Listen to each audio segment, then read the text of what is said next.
Ce que je vais dire, c'est que ce que vous appelez antithèse n'est pas la négation systématique de la thèse. Ce qu'on appelle antithèse, c'est quoi? Écoutez-moi bien. Dans l'antithèse, je conserve la thèse et ensuite je la dépasse. Je ne peux pas dire thèse, M. Tounkara est très beau. Antithèse, M. Tounkara est très laid. Ça tombe sous le sens.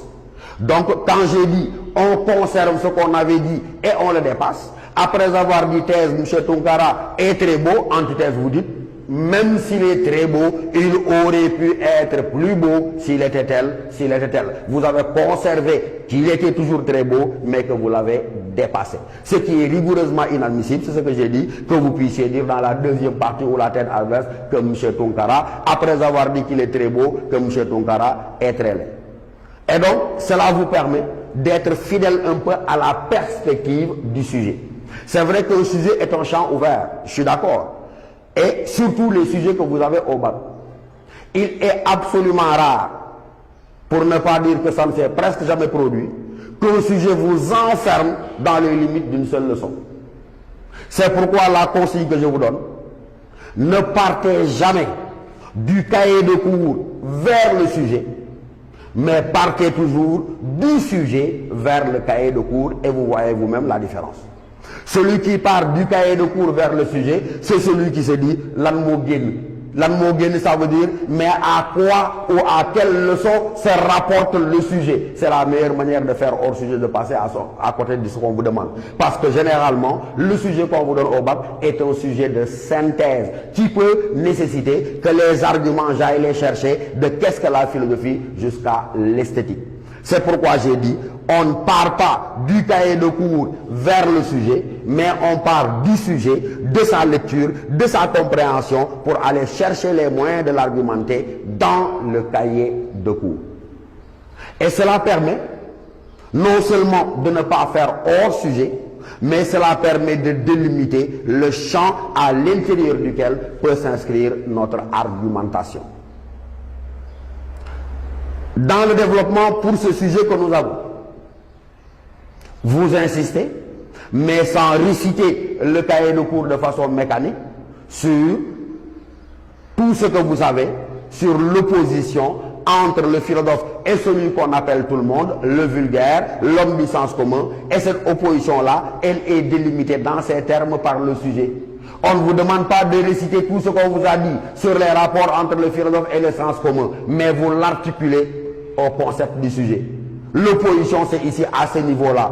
Dire en y pensant, dire sans y penser. Et vous montrez clairement, oui, que le philosophe désirait de faire la différence entre le bien et le mal, de faire la différence entre le vrai et le faux. Il s'inscrit dans le doute, et en s'inscrivant dans le doute, dans la vigilance et dans la méfiance, il réfléchit de façon critique, là où l'autre, encore une fois, adhère. Et quand il adhère de façon émotionnelle et spontanée à l'ensemble des vérités établies par la société. C'est à ce niveau-là que vous insistez, mais vous n'avez pas besoin de réciter tout votre cours sur la réflexion critique et tout votre cours sur l'opposition entre le philosophe et l'homme du sens commun. C'est une discipline intellectuelle que de savoir s'en tenir au postulat du sujet lui-même.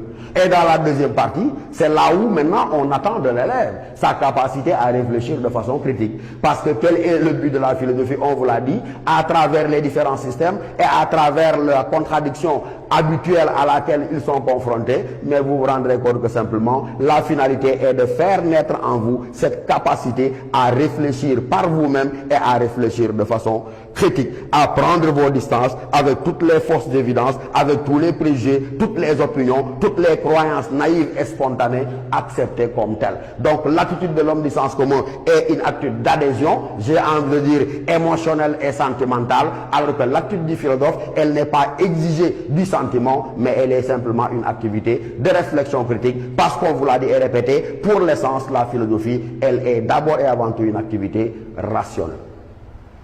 Et donc, après avoir dit ça maintenant, dans le développement, en mobilisant les outils grammaticaux de l'argumentation, je vous l'ai dit pour assurer la cohérence interne. Parce que je vous ai dit, attention, la qualité de votre travail n'a pas de rapport avec l'abondance de votre propos. On peut être bavard, mais il est préférable d'être concis, d'être rigoureux et surtout d'être pertinent. L'autre élément, c'est les citations. On en voit très fréquemment se promener avec un petit cahier rempli de citations, s'imaginant qu'il s'agirait de les apprendre par cœur et de les convoquer à tort et à travers pour donner l'impression d'avoir une bonne culture philosophique que non. Il faut faire une utilisation intelligente de ce que vous appelez les citations. Elles ne sont pas indispensables, oui, mais elles sont largement souhaitées parce qu'elles témoignent de votre culture philosophique, mais n'en abusez pas. Il ne s'agira pas d'un défilé de modes d'auteur, mais j'ai dit, contentez-vous de 2 ou d'un maximum de 3 citations. Vous avez fait votre première partie, à la fin, citation, phrase de transition, deuxième partie, à la fin, citation. Donc j'ai dit, maximum 2 ou 3 citations suffiront à éclairer. Pourquoi vous le savez? Parce qu'on vous l'a dit, la philosophie est d'abord et avant tout un effort de réflexion, mais de réflexion personnelle. Et donc il ne faudrait pas abuser de ces citations-là. Il ne faudrait pas également les forcer. Elles devraient naturellement venir d'elles-mêmes parce qu'elles s'imposent au moment où vous êtes en train de vouloir les convoquer. L'autre élément important, c'est de veiller à l'équilibre des parties. Je conviens avec vous qu'on a forcément plus d'idées ici que là-bas, mais vous verrez vous-même, et vous êtes d'accord avec moi, qu'il serait absolument inélégant d'avoir 3 pages pour la première partie et 2 pages pour la deuxième partie ou 1 page pour la deuxième partie. Donc même s'il ne peut pas y avoir de proportion absolue, veillez autant que possible à équilibrer les différentes parties. Et ensuite, comme je l'ai dit, non seulement je m'appuie sur les outils grammaticaux de l'argumentation, mais également je dois faire en sorte que les transitions puissent être assurées. Parce que ce sont les transitions qui permettent au correcteur de surveiller la progression de mon argumentation. Lorsque une copie est bien présentée, le correcteur qui a 400 ou 500 copies, il ne se fatigue pas parce qu'il surveille les phrases de transition et ça lui permet de voir la progression de votre propre raisonnement. Vous pouvez déjà faire une synthèse partielle à la fin du développement. Mais n'oubliez pas que dans la conclusion maintenant, qui est la dernière étape, vous allez avoir 3 parties fondamentales dans la conclusion. La première partie, c'est le résumé, le bilan ou la synthèse des différentes articulations de développement. Et la deuxième partie obligatoire, c'est le moment par lequel vous prenez position. Ça veut dire quoi? Que vous répondez à la question posée par le sujet. Parce que dans tous les cas, on vous a dit qu'en pensez-vous, ou bien on vous a posé une question directe. Je ne réponds ni dans l'introduction, je ne trahis pas de réponse non plus dans le développement, mais ce n'est qu'au niveau de la conclusion que je prends position. La troisième chose que vous avez apprise depuis très longtemps, elle est facultative, c'est le fait d'ouvrir le sujet à 2 autres perspectives. Mais retenez-le, 2 étapes contraignantes dans la conclusion. D'abord, la synthèse, le bilan des différentes articulations de développement et ensuite la prise de position en évitant bien sûr la première personne du singulier. Ne dites pas moi je pense, mais dites de notre point de vue, à notre avis et donnez votre position donc par rapport à la question. Voilà donc les exigences minimales auxquelles vous devez être astreint lorsqu'il s'agit du travail de dissertation philosophique. Je crois que vous avez retenu l'essentiel de mon propos, à savoir que accorder une place extrêmement importante à la lecture, à la relecture et à la compréhension du sujet. L'introduction, de grâce, vous l'écrivez entièrement au brouillon. C'est le premier contact entre vous et le correcteur. Et donnez-lui envie, je dis bien, de continuer à vous lire.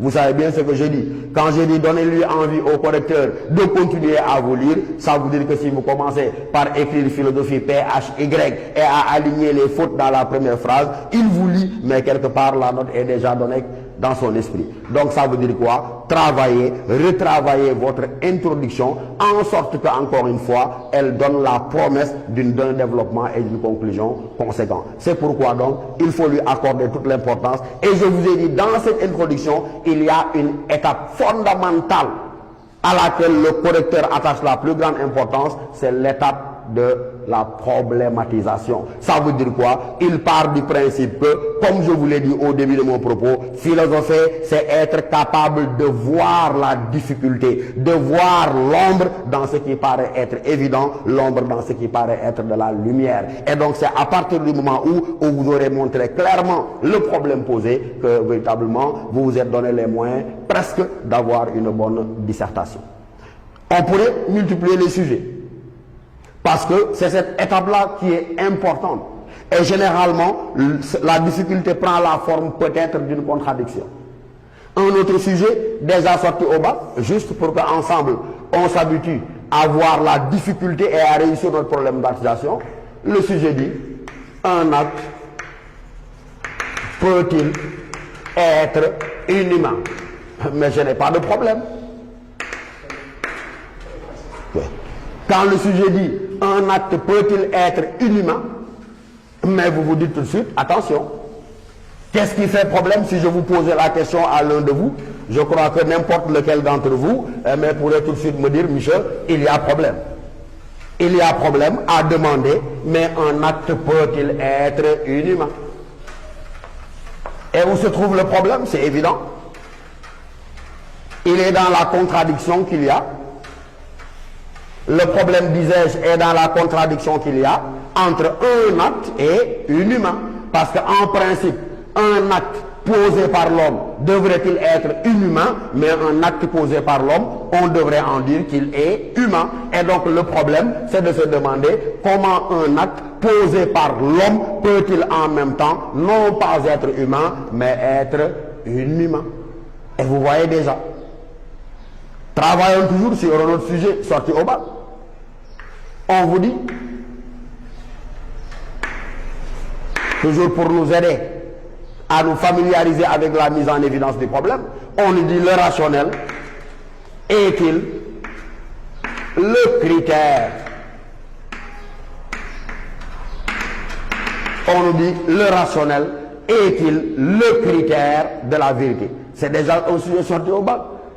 Et vous êtes capable vous-même de me dire, mais qu'est-ce qui fait problème?